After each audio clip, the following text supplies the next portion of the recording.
Well, this is the final leg of our journey. We're crossing the river away from the city, and we're on our way to John Monteleone's on Long Island. After 2 decades, 6 albums and a final 300-show tour, it was time to call it a day. And Dire Straits ended in 1993. But Mark's love of guitars and music did not, and he began a solo career. While his choice of guitars had always had a profound influence on his arrangements, now the unique maker of Mark's 6th guitar would become the subject of one of his songs. There's a tradition of great violin makers in Italy, Stradivarius and Guarneri and Amato and the Cremona in Italy, and there's a tradition of making these F-hole guitars in New York City by Italians, and it's sort of a strange parallel, D'Angelico and Cristo, and now a man called John Monteleone. I've only been out to John's once before, and it was a little bit like meeting a true Stradivari or something. Okay, I've just met. A genius. And John is very unassuming, a very modest man, but he is like that. Yeah, oh, there he is, the man himself. Look who's here. It's been too long. It's been too long. It's been great to see you. Oh, my God. So good to see you. Very good to see you, too, man. Yeah. Come on in. Thank you, John. Thank you very much. Well, it's wonderful being back. Wow. In we go. Oh, you look like you just started something here, John, is that right?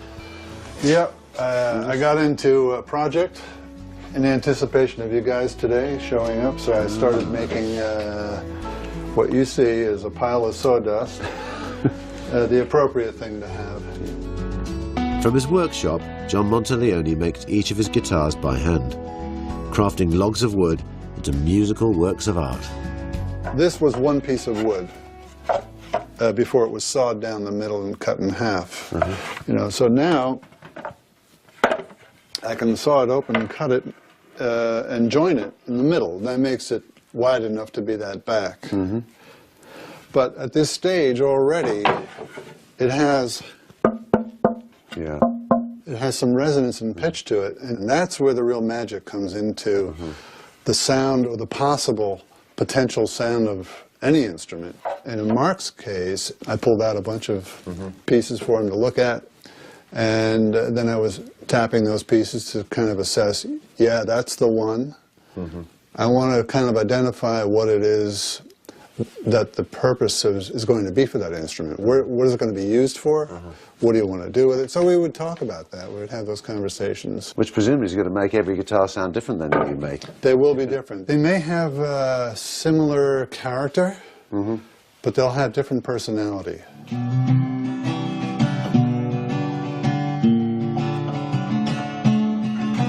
John agreed to show us one of his newly finished archtop guitars from his Four Seasons collection. This was spring. Oof. Holy come on, look at this state of this thing. I mean, honestly. That's beautiful. It's I mean, this is something else, isn't it? Just something else. I'm not worthy, John. Oh, no, yes, you are. You can do it.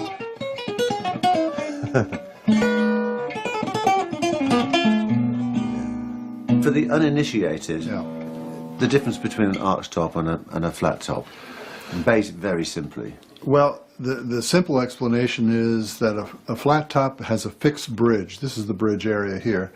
And a flat top will have pins that anchor the strings to that anchor point. An archtop, the strings are allowed to stretch over and attach to a tailpiece, forcing the bridge downward, whereas the pin bridge came over and was anchored by bridge pins in the top. So that bridge is not fixed? That is not a fixed bridge. It's able to move. Okay. Wow. So it's just held down really by the strings, John,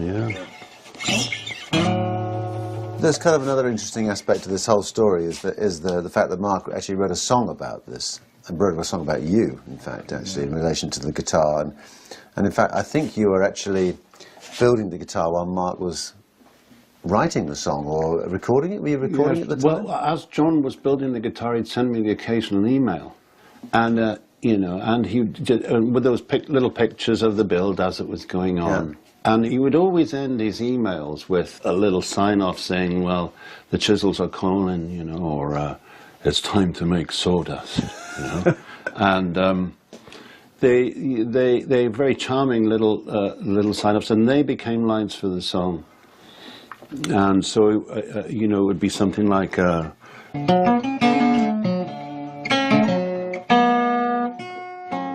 because the chisels are calling, it's time to make sawdust. So it actually became those little lines, you know, and then there's steely reminders of things left to do. Monteleone, the mandolin's waiting for you.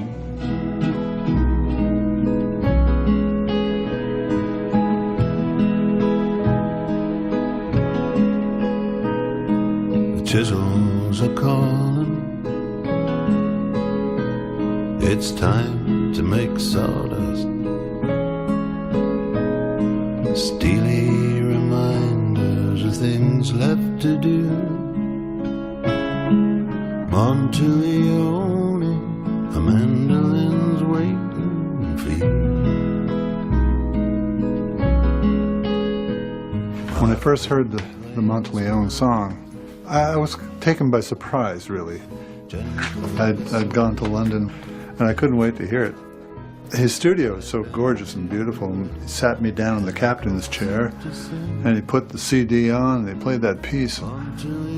I swear, it was like, it really was an outer-body experience. It choked me up, you know, because it was just an emotional thing.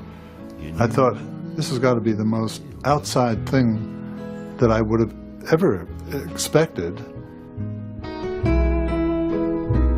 Mark said he was inspired by, you know, the emails that you signed off with. Do you remember signing off the emails like that? Now that I think about it, I guess I commonly do it without thinking. It's a way of me of signing off and saying, you know, I'll talk to you later. With a little bit of truth in it, you know. I've got to go back. The chisels are calling. Yeah, I can hear them calling my name, you know. Time to tuck them in for the night, you know, things like that.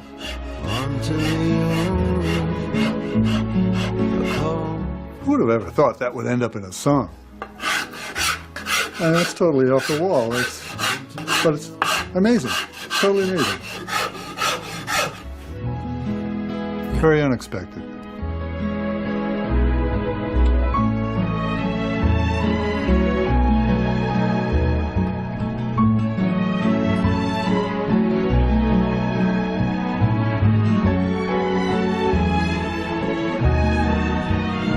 You're not a child, you're a man. So stop wearing so many layers to go outside and get the bearskin.